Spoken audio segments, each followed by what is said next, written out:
What's up, mob? Hey, how we doing? So Jason Anderson just went nuclear on Jett Lawrence. And before you think I'm going to pile on Jett, let me just break down the situation as I see it. But hey, remember, subscribe. It definitely helps my channel. That's how they judge us on YouTube. But let's get into this thing.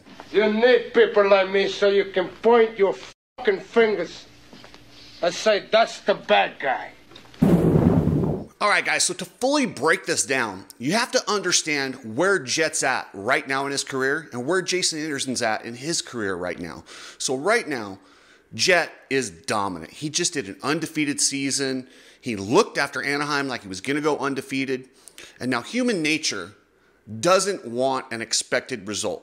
If you look back through the history, teams that win, players that win over and over and over, people, it's not that they necessarily cheer against them. That must be how it feels. But what it is people don't want an expected result. Whenever the expected result, it becomes boring.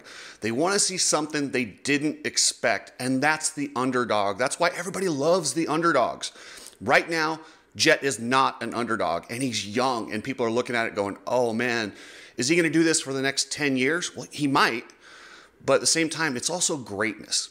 And so what happens is, as human beings, we build them up, and then when they get there and it gets to this, like they're on top, human nature, fan nature is kind of knock them down. You start to not like them. Not because they did anything different. Jett's probably that same human being he was when he was in the 250 class. This is Jett just feeling, people just not wanting dominance. And that's just the way it is. They knock him down. And trust me, if Jett starts losing or has an injury or something, everyone will be right back. Then he becomes an underdog again, and people will love him again. And it's brutal, but that's just human nature. That's the way it is. Build up, tear down, build up. Ricky Carmichael was hated when he knocked off McGrath and became like the guy. And then when he started to, have Stewart come in, then everyone was worried about Stewart. Stewart kind of took that away, and then all of a sudden Carmichael became the darling. It's just the way it goes. And right now, Jett's feeling that big time. Guys, if you need some supplements, hit up the Coach Rob store. If you've had a concussion, hit up the Coach Rob store. If you need to boost your immune system, you know it, Coach Rob store. So check it out. He's got some packages for everybody. Epic Garage Designs. Guys, Epic Garage Designs. If you want to make your garage just look completely organized, check them out. EpicGarageDesigns.com. Racks, flooring, you name it, they got it. Let me start by breaking down the situation on Saturday. Saturday was not a big deal. This is a lot of riders who are frustrated. That's two mutters in a row. A lot of tempers were running hot. People are frustrated. Their performances are not where they should be. The track got extremely one line, the way one line dried out.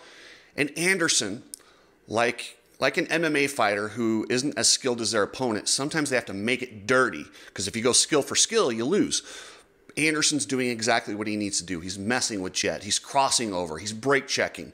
And Jett has every right to be pissed, because he was riding him dirty. That's what Anderson does. And I think Anderson would be cool with that. He'd be like, yeah, I was definitely riding him hard, and he had to earn his way past me, and he did.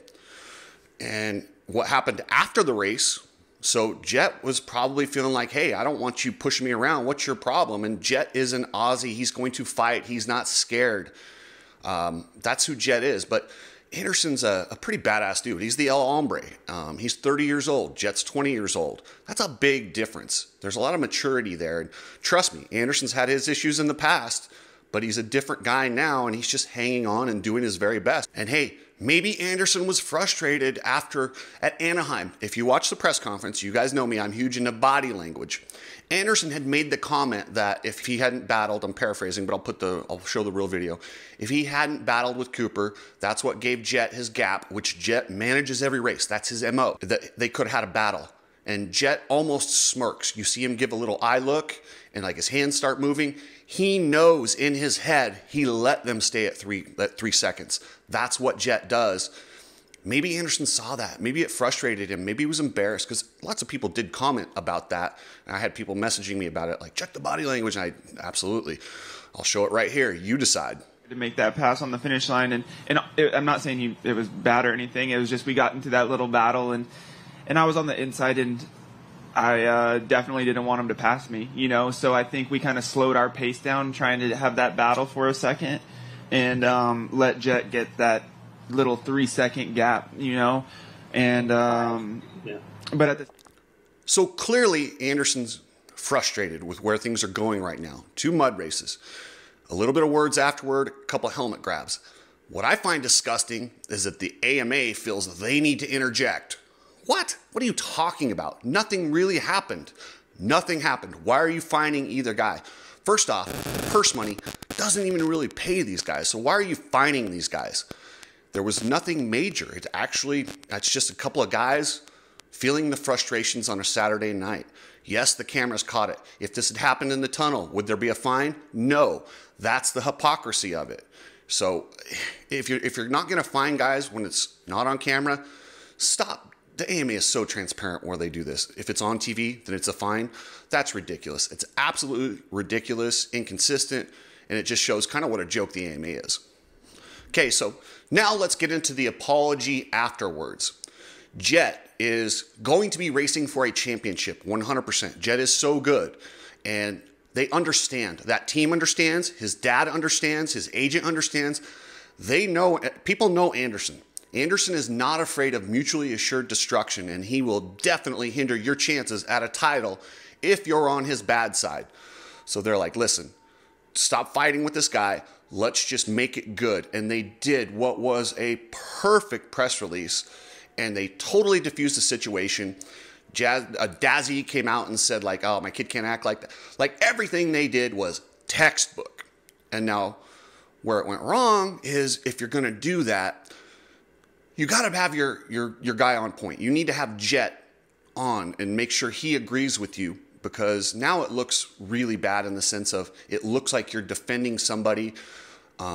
It's a bad look. But for Jason to come out and say the things he said about unfollowing him, not talking to him, that was nuclear, and that was really mean. And if you want to challenge somebody's authenticity, that's like the worst thing you could possibly say to Jett. Like, he just took it to a 10.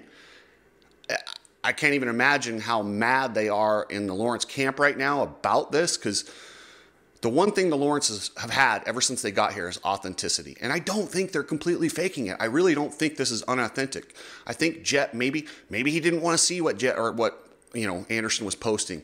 Maybe he just wanted to detach, and he said, yeah, you know what, you guys just, send those messages, we're good. And he's just processing whatever he's processing. But for Anderson to go there, he just killed a gnat with a hand grenade. That's exactly what he did. Like, that was taking a situation that was really nothing, that the AMA is laughable they even got involved, and just now it's an issue. Now you've just attacked somebody's character. You've attacked their team.